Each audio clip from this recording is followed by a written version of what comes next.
মধ্যকার খেলায় বিশ্বকাপ ফুটবল খেলায় এক কুষ্টিয়ার কুমারখালীর যুবক রতন আলী তিনি কিন্তু ব্রাজিলের কট্টর সমর্থক ছিলেন। রাতে কুষ্টিয়া শহরে অর্থাৎ জেলা পরিষদের সামনে সেখানে বড় পর্দায় খেলা দেখানো হচ্ছিল। সেই খেলায় ব্রাজিল পরাজয় বরণ করায় তিনি বাড়িতে এসে অর্থাৎ কুষ্টিয়ার কুমারখালীর অর্থাৎ শহর গড়াই নদীর ঠিক পাশে তার নিজ বাড়িতে অর্থাৎ গলায় রশি পেঁচিয়ে তিনি আত্মহত্যার পথ বেছে নিয়েছেন।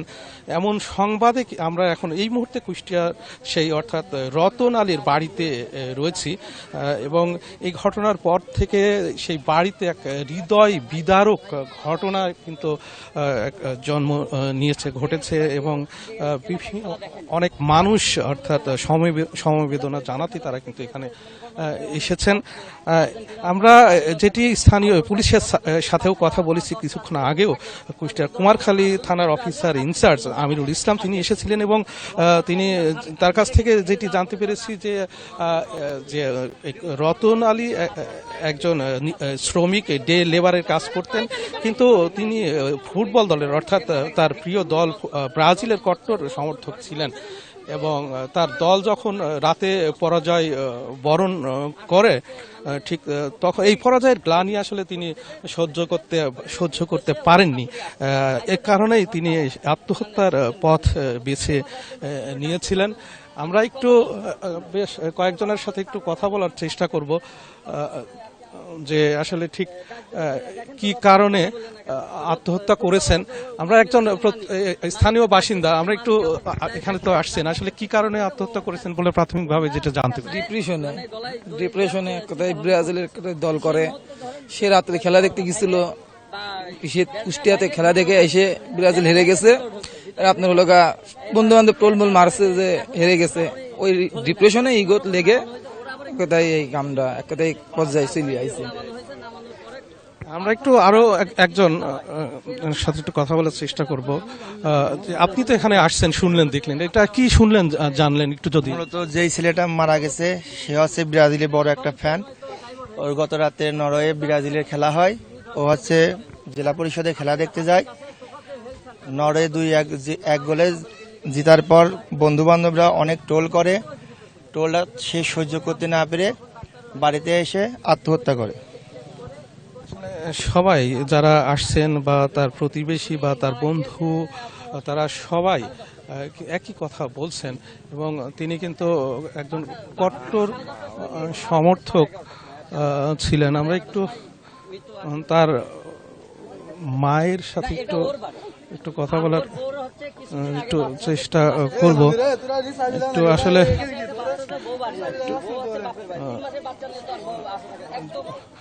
তার মায়ের আসলে কথা বলার মতো পরিস্থিতি নেই। একটু যদি বলেন আসলে ঠিক কি শুনেছেন, একটু বলেন কি শুনেছেন, এখানে তো এসেছেন আসলে আসলে যেভাবে যে বলতেছে আমরা এভাবেই শুনছি। কি শুনলেন আসলে কি বলছে? খেলার কথাই বলতেছে, আবার তো অনেক দূরে।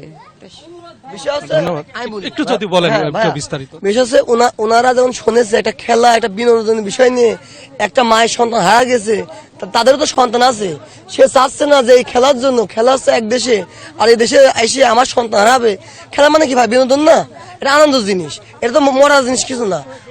ও মানে একটা আবেগের ছেলে। আমরা দেশবাসীর কাছে একটা আবদার করতেছি, যেহেতু আমার ভাই বা ভাইস্তি গেছে, এই নেক্সট যেন আর কোনো মানুষ এ ধরনের সিদ্ধান্ত না নেয় যুব সমাজ।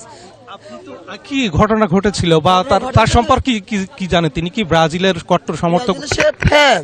আমরা একই সাথে পিকনিক করি, প্রতি 3-4 ম্যাচে, আর্জেন্টিনার ম্যাচও পিকনিক করি, কিন্তু গতকাল আমাদের জেলা পরিষদে ও কঠিন ফ্যান, মানে গেছে হয়তো পদ দিয়ে আসছে, হাইরে গেছে, কত কয় না, একটু টোল করে না বন্ধু বন্ধুর মধ্যে যে আর্জেন্টিনা আমরা আসি, জিতে আসছি, ব্রাজিল হাইরে গেছে, এ ধরনের কথা হয়েছে।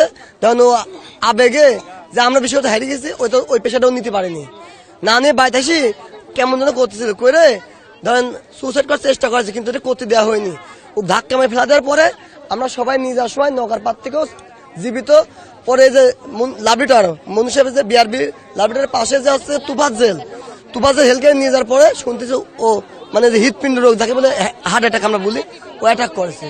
মানে আরো বহুত লোক দেখেছে আতঙ্কে, আর 2-4 দিন ঘুম পারে না খেলা দেখে, এই হচ্ছে বিষয়, এটুকু শেষ। আচ্ছা, আসলে সবাই আসলে যদিও এক একজন এক এক রকম কথা বলছেন, আমরা একটু সকাল থেকেই তিনি আসলে পাশে ছিলেন এবং আমরা একটু যদি বলেন বিস্তারিত কি ঘটেছিল তার সম্পর্কে। ঘটনাটা ঘটেছে হচ্ছে ও হচ্ছে ব্রাজিলের আর নরওয়ের যে খেলাটা হয় রাত 2টার সময়, সে হচ্ছে ব্রাজিলের অনেক বড় ভক্ত। তো এলাকায় তো খেলা হয়, আমরা এলাকায় খেলা দেখি সবাই একসাথে বসে। তো ও এলাকায় খেলা আর কি দেখেনি, ও হচ্ছে কুষ্টিয়া জেলা পরিষদে মানে বড় পর্যায়ে যে খেলাটা হয় সেই জায়গায় ও খেলা দেখতে গিয়েছিল। তো খেলা দেখতে গিয়েছিল, ধরেন একটা ব্যাচে যদি 30টা ছেলে পেলে থাকে, সবাই তো আর হচ্ছে আপনার আর্জেন্টিনা ব্রাজিল করে না। তো ওদের ব্যাচে 5টা ছেলে ব্রাজিল করে আর বাকি 30টা আর্জেন্টিনা করে। বা এই এলাকা ধরলে ধরেন 100টার ভিতরে 70টা আর্জেন্টিনা, 5টা ব্রাজিল। তো ও হচ্ছে ব্রাজিলের একটা বড় ভক্ত। তো ঘটনা হচ্ছে ম্যাচ হারার পরে বন্ধু বান্ধব ট্রল করছে, ফোনে মেসেজ আসতেছে, বিভিন্ন রকমের কথা হচ্ছে। তো এই একটা ডিপ্রেশনে মানে আসে যখন ও বাসার ভিতরে আসে, ঠিক আছে। তো 2 ভাই ব্রাজিলের সাপোর্ট করে, এক ভাই এক রুমে ঘুমাইছে আর এক ভাই এক রুমে ঘুমাইছে। তো ডিপ্রেশনের ভিতরে আছে। সকাল 10:30টার সময়, ওই 10টার সময় ওর শাশুড়ি আসছে ওর সাথে দেখা করতে। আসার পরে দেখে ঘর লাগানো কেন, এবার জানলাতে ফুকসি মারি দেখে যে ও দড়ি মানে উড়না পেঁচায় গলায় দড়ি দেওয়ার চিন্তা ভাবনা করতেছে, থানায় ডাকতেছে।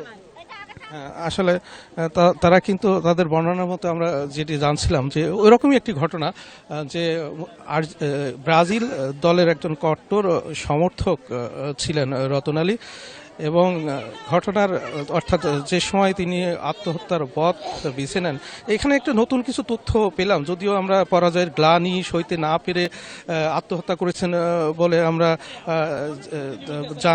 জেনেছি এবং প্রাথমিকভাবে জানানোর চেষ্টা করেছিলাম, এবং অনেকেই যেমন বন্ধু বান্ধব বা অনেকেই তার প্রতিপক্ষ অন্য দলের সমর্থকদের সাথে তাদের এই যেটা বা যেরকম হয়ে থাকে ট্রল করেন একে অপরের সাথে, যে ব্রাজিল হেরে যাবে বা ব্রাজিল হেরে গেছে এখন কি করবে ইত্যাদি, এমন সব নানান তথ্য কিন্তু পাওয়া যাচ্ছিল, এখানে এসেও আমরা পেয়েছি।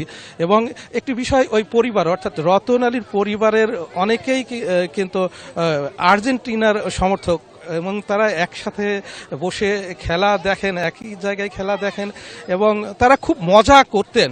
এবং এই রতন আলী এতই কট্টর সমর্থক, আসলে ব্রাজিলের এই যে হারাটা বা ব্রাজিল যেদিন খুব ভালো রেজাল্ট করবে বা যেদিন জয়লাভ করে সেদিন কিন্তু তার যে আনন্দ বা তার যে উৎসাহ, যে উদ্দীপনার যে প্রতিচ্ছবি, সেটি কিন্তু আসলে চোখে দেখার মতো, বা স্থানীয়রা যারা আছেন তাদের কাছ থেকেও আমরা জেনেছি। এবং এদিনকে যেহেতু ব্রাজিল গত রাতের খেলায় ব্রাজিল হেরে যায়, বিশ্বকাপ থেকে ছিটকে পড়ে, এবং এই পরাজয়ের গ্লানি আসলে তিনি সইতে পারেননি, আর সইতে না পারার কারণেই এবং স্থানীয়দের ট্রলের শিকারও হয়েছেন, যদিও এলাকায় এসে জেনেছি। এসব নানা কারণে কিন্তু তিনি তার নিজ বাড়িতে আত্মহত্যা করেছেন। একটি বিষয় জানিয়ে রাখি, তার স্ত্রী এবং 2 মাসের ছোট্ট শিশু ছেলে সন্তান কিন্তু ছিল, যদিও তারা বাড়িতে ছিলেন না, তারা মায়ের বাড়িতে কিন্তু, অর্থাৎ ওই ছেলের ওই রতন আলীর স্ত্রী এবং সন্তান তারা তার শ্বশুর বাড়িতে ছিলেন। এবং তার শ্বশুর অর্থাৎ শ্বশুর বাড়ির লোকজন যখন বাড়িতে আসেন এবং বাড়িতে এসে যখন দেখেন রতনের কোনো খোঁজ নেই, তখন বাড়ির জানালা দিয়ে উকি দিয়ে যখন দেখেন রতন গলায় রশি দিয়ে ঝুলছে, তখন কিন্তু পরিবারের লোকজন দরজা ভেঙে তাকে বাড়ি থেকে উদ্ধার করে স্থানীয় স্বাস্থ্য কমপ্লেক্সে বা স্থানীয় হাসপাতালে কিন্তু নিয়ে যান, এবং কর্তব্যরত চিকিৎসক তখন কিন্তু তাকে মৃত ঘোষণা করেন। এই ছিল কুষ্টিয়ার এই গড়াই ঘাট থেকে রতন আলীর পরিবারের, অর্থাৎ রতন আলীর যে আত্মহত্যার যে সংবাদ, সেই সংবাদের সর্বশেষ খবর। শরীফ বিশ্বাস, চ্যানেল 24, কুষ্টিয়া।